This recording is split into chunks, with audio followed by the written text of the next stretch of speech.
नमस्कार मित्रों, आप सभी का आपके अपने YouTube चैनल कंटेंट क्वालिटी पर बहुत बहुत स्वागत है। आज हम बात करेंगे एसएससी की एमटीएस 2025 की एग्जाम डेट आ चुकी है और इसका सेफ स्कोर कितना रह सकता है और उसमें क्या क्या चीज़ चेंजेस हुए हैं, इस बारे में हम बात करते हैं। तो वीडियो को शुरू करते हैं। सबसे पहले अगर हम बात करें इसकी तो कट ऑफ के बारे में, तो इसमें एज रहती है 18 से 25 और 18 से 27 साल के बीच। ये सब चीज़ इसमें एज रहती है। अगली हम आगे बात करें, मैं आपको सिर्फ काम की चीज़ें वही आपको बताऊंगा, जिससे आपका भी टाइम कम बचेगा और मेरा भी टाइम उसमें बच जाएगा। इसमें लास्ट 4 साल की कितनी कट ऑफ गई वो आपको मैं बताऊंगा इस बारे में।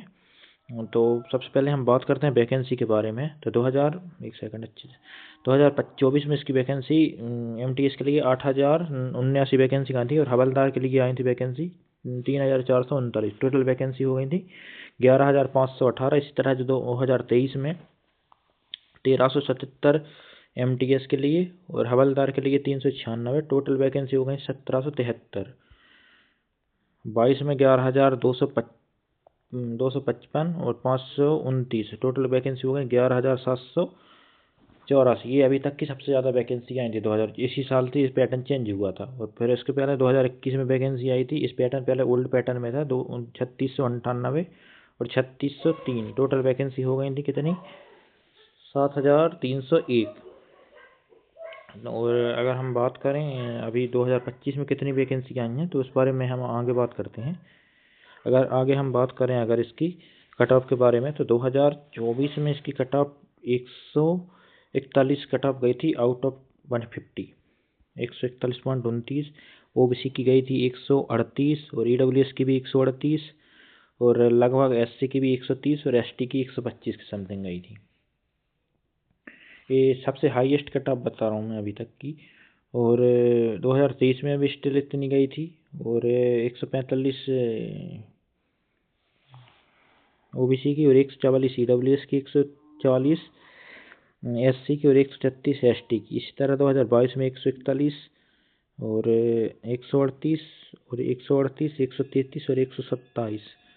2021 में 92। ये ओल्ड पैटर्न पे था। 100 में से आउट ऑफ 2 से 100 था ये ना। फिर एस की थी 91 ओबीसी की, ईडब्ल्यूएस की 90 और एससी की 87 और 84 एसटी की। लेकिन आप वैकेंसी पैटर्न बदल, ये इतनी ज़्यादा कट ऑफ इसलिए गई है, मतलब ऐसा मत सोचिए कि आप ये इतनी गई जैसे मान के चलो कोई स्टेट वाइज अलग अलग जाती है। जैसे तो कहीं जैसे कोई बंदा केरला का है तो केरला का उसका कट ऑफ हो सकता है उसका 110 गया हो। तो ये चीज़ें भी माना होती हैं और ये बहुत ज़्यादा शिफ्टों में पेपर करवाते हैं तो इसमें नॉर्मलाइजेशन भी बहुत ज़्यादा लगता है।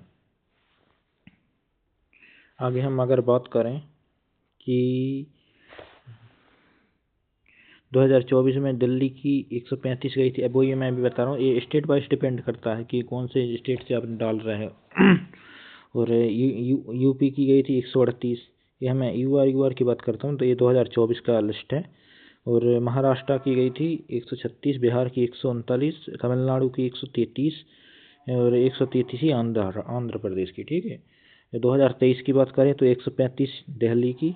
एक बड़े बड़े स्टेट हैं, इसमें सबसे ज़्यादा कट ऑफ गए थे इन स्टेट में, इसलिए इनको मैंने फर्स्ट प्रायोरिटी पे रख दिया है। और 139 गई थी यूपी की, 135 गई थी 2023 की बात यूआर की है ना। और 135 और बिहार की 152। ये नॉर्मलाइजेशन के बाद हो गया था, मतलब ऐसा नहीं समझिए कि इतनी ज़्यादा कैसे जा सकती है, बट इतना गया था कहीं कहीं, क्योंकि नॉर्मलाइजेशन में आपको पता लोग के 200 में से 210 नंबर भी आ सकते, तो नॉर्मलाइजेशन की वजह से इतना कट ऑफ बता रहा है वो। 135 गई थी तमिलनाडु की। और इसी तरह 2022 में गई थी लगभग, है ना, आप देख सकते हैं।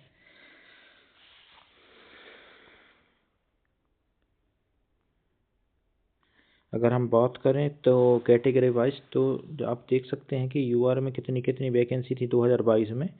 लगभग 44% वैकेंसी यूआर में थी और 27% अपनी इसमें क्या बोलते हैं ओबीसी में। अब इतना परसेंटेज दिया है मैंने 44%। जो ये अपना कितना परसेंट उसमें लिया है वैकेंसी का, तो उसका दिया है उसमें 11% आपका एससी का दिया है 952 और 604 दिया है 7% एसटी का और ईडब्ल्यूएस का 11% 904। ठीक है, ये टोटल 100% हो गया है। और अगर हम आगे बात करें एक चीज़ और मैं बताऊंगा आपको कि ये देखो इसमें इसका सिर्फ एक पेपर होता है। आपको एक पैटर्न ऐसे चलता है कि पहले आपको 20 नंबर का मैथ और 20 नंबर का रीजनिंग, इसमें नेगेटिव मार्किंग नहीं होती। फिर आता है, अगर आपको एक पहला सेशन आपको इसी में आएगा तो आपको ये पहला कंपलसरी है इसको क्वालिफाई करना। इसके बाद आता है आपका मेन।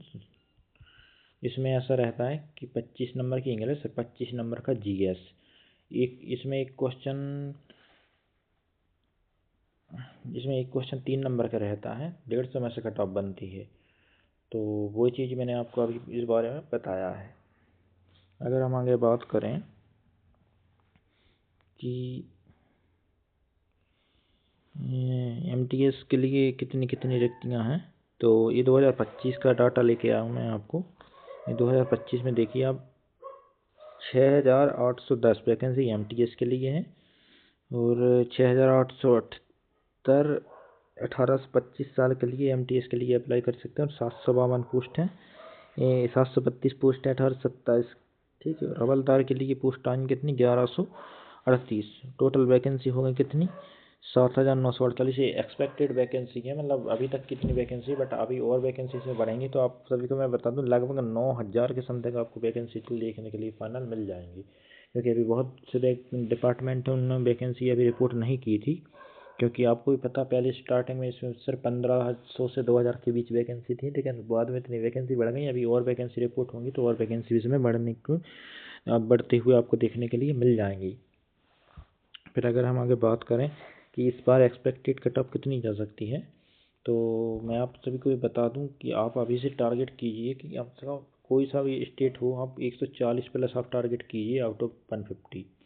ऐसा ना आप टारगेट कीजिए। मैं आप सभी को इन सोर्स बता दे रहा हूँ कहाँ से क्या क्या चीज़ पढ़ सकते हो। तो देखिए, और इतनी वैकेंसी क्यों जा सकती है इतनी, पहले वो चीज़ पे बात करते हैं, फिर मैं आपको बताऊंगा आप कहाँ कहाँ से पढ़ सकते हैं जिससे आपका भी स्कोर अच्छा आ सकता है और क्या क्या चीज़ ध्यान में रखनी है और क्या क्या चीज़ पर चेंजेस हो सकते हैं। ठीक है। तो देखो, सबसे पहले हम बात करते हैं कि नंबर 1 चीज़, अभी RRB, NTPC, graduate plus UG, ये दोनों एग्ज़ाम हुए हैं हाल ही में। ठीक, इन दोनों के दोनों एग्ज़ाम के कैंडिडेट ज़रूरी है कि इसमें ही बैठेंगे। 100% पक्का है, लगभग बैठेंगे ही इसमें। किसमें, एसएससी एमटीएस के एग्ज़ाम में। क्योंकि ये बात पक्का है कि एसएससी का एग्ज़ाम लोग रेलवे के देते हैं, रेलवे के एग्ज़ाम लोग एसएससी के भी देते हैं। तो आपको देखने के लिए मिलेगा उसमें ऐसा रहता है कि जो बंदे का जैसे मेंस की तैयारी करने के आया तो मेंस के लिए भी उसका जीके अच्छा करके आया है, वो जीके उसको किस में फ़ायदा करेगा, अपना एसएससी एमटीएस में। ठीक, उसको वहाँ लीड मिल जाएगी। इसके बाद हम अगर बात करें तो अभी और एग्ज़ाम हो रहे हैं, जैसे सीजीएल, एसएससी सीजीएल का, एसएससी सीजीएल का एग्ज़ाम होना है। तो एसएससी सीजीएल का एग्ज़ाम कितने में है, 18 से 19 में। अब उन्होंने चेंज कर दिया, 19 में अपना मेन एग्ज़ाम होगा और 18 में अपनी टाइपिंग और स्किल टेस्ट होगा। ठीक, तो ये लोग भी एमटीएस का फॉर्म भरा तो ये लोग भी इसका पेपर देंगे, आपको पता है। ठीक, फिर अगर हम आगे बात करें कि एसएससी, सबसे मेन पॉइंट आ गया ना, एसएससी देखो, एसएससी एमटीएस, इसकी एग्ज़ाम डेट आउट हो चुकी है।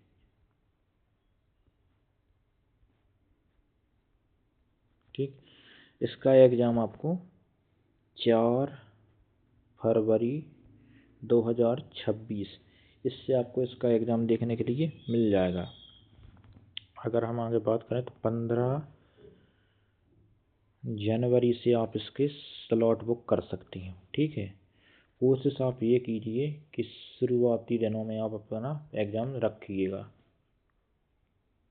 उसमें ऐसा फ़ायदा होगा क्योंकि अभी नॉर्मलाइजेशन का फार्मूला चेंज हो गया है, तो ज़्यादातर लोग अंतिम शिफ्ट में पेपर अपना रखते हैं। लेकिन अंतिम में जितने ज़्यादा एक शिफ्ट में जितने कम कैंडिडेट होंगे उतना ज़्यादा अच्छा फ़ायदा होगा, जितने ज़्यादा कम लोग बैठेंगे उतना ज़्यादा आपको नुकसान होगा। तो कोशिश कीजिए आप कि शुरुआत दिनों में अपना एग्ज़ाम रखने की कोशिश कीजिए। तो वही मैं आपको बता रहा हूँ, इस बार कंपटीशन बहुत ज़्यादा तरीके से बढ़ेगा। तो अभी से आपकी तैयारी कीजिए। अभी लगभग आपके पास 1-1.5 महीने का समय है। अच्छी चीज़ों से सब चीज़ छोड़ छाड़ के, अब ठंड भी धीरे धीरे कम होने वाली है, और मन लगा के पढ़ाई करो, क्योंकि इस बार बहुत अच्छा मौका है। SSC MTS सभी SSC के एग्ज़ाम में सबसे बेस्ट इसलिए होता है क्योंकि इसमें एक चीज़ मैं बता रहा हूँ आपको कि एक तो इसमें सिंगल एग्ज़ाम होता है, सिंगल एग्ज़ाम होता है पहली बात। और दूसरी बात ऐसा कि इतना ज़्यादा टफ नहीं होता, आप 2 सब्जेक्ट को अच्छे से कर सकते हो तो आपका सिलेक्शन 100% हो जाए। जो इंग्लिश मीडियम का बंदा रहता है उसकी इंग्लिश अच्छी होती है, थोड़ा वो GK पे अच्छा मेहनत करे तो उसका पूरे एग्ज़ाम में फ़ायदा होगा, उसकी अच्छी सी जॉब आपको हाथ में मिल सकती। तो भाई बहुत अच्छा मौका है, छोड़िए मत इस बार। वो एक और चीज़ मैं आपको बता दे रहा हूँ, अभी आप SSC परमार की फैटमैन ये बुक आती है, इसको आप ले सकते हैं, या PDF आपको चाहिए हो तो मैं आपको PDF भी दे दूँगा, आप कमेंट में बोल दीजिए, मैं आपको PDF प्रोवाइड करवा दूँगा। तो आप इससे आप GK कर सकते हैं। और इसी तरह मेरा ग्रुप डाल दूँगा इसमें, तो इसमें मैंने अभी SSC CHSL MTS CHSL CGL steno और GHT वगैरह सवेरे जितने एग्ज़ाम हुए हैं अभी तक के, उनके सबके पूरे आंसर की कंपाइलेशन में आपको इसमें डाल दूँगा, उससे आप पूरा पढ़ सकते हो। और उससे आपको पहले उन क्वेश्चन को लगाना जरूरी है, क्योंकि SSC कई क्वेश्चन को डिक्टो रिपीट कर देता है। और हो सकता है कि इस बार पेपर की कट ऑफ उतनी ना जाए, क्योंकि CHSL की कम गई, मतलब CGL की कम गई है कट ऑफ, तो इसकी भी कम देखने के लिए मिलेगी आपको, क्योंकि नया एजेंसी बना रही है तो किसी को पता नहीं कैसा कैसा एग्ज़ाम बनाती है।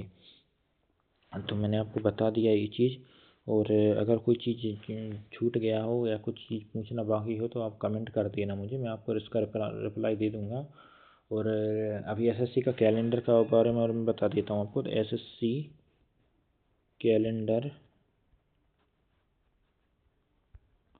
आपको कब देखने के लिए मिलेगा, तो SSC कैलेंडर आपको मैं बता देता हूँ, JN के यानी जनवरी के, है ना, जनवरी के 1 और 2 ये 2 वीक में आपको इसका कैलेंडर देखने के लिए मिल जाएगा। उसी तरह इस बार SSC फेज 40 का पहले एग्ज़ाम पहले होगा, फिर बाकी एग्ज़ाम लाइंड अप होंगे।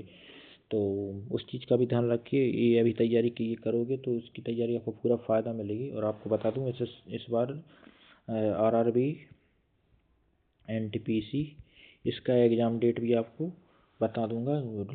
मोस्ट प्रोबेबली इसका एग्ज़ाम इस बार आपको मार्च से आपको देखने के लिए मिल जाएगा। मार्च में आपको मतलब एडमिट कार्ड वगैरह आ जाएगा, और अप्रैल में इसका आपको पेपर देखने के लिए मिल जाएंगे, क्योंकि अभी ग्रुप डी के पेपर 10 फरवरी तक ख़त्म हो जाएंगे। 10 फरवरी के बाद ALP और टेक्नीशियन इनके पेपर करवा देंगे, इनकी ऐसा मतलब रेलवे 2-4 दिन में करवा देगी। इसके बाद उसके पेपर भी आपको देखने के लिए मिल जाएंगे, तो ये पूरा जी के आपको उसमें भी काम पड़ जाएगा। तो वही कह रहा हूँ मैं, आप एक इस बार अच्छे से तैयारी कीजिए मन लगा के। जो भी चीज़ हो आप मुझसे पूछिए, आप यहाँ कमेंट कर दीजिए। अगर वीडियो अच्छा लगा हो तो लाइक करें, सब्सक्राइब करें। और मैंने आपको बहुत कम समय में आपको पूरी जानकारी देने की कोशिश की है। अगर कुछ चीज़ छूट गई हो तो मुझे माफ़ करना, और कुछ चीज़ पूछना हो तो आप कमेंट कर सकते हैं, मैं आपको बता दूंगा। धन्यवाद। वीडियो ख़त्म करता हूँ, आपने अंत तक देखे बहुत बहुत धन्यवाद।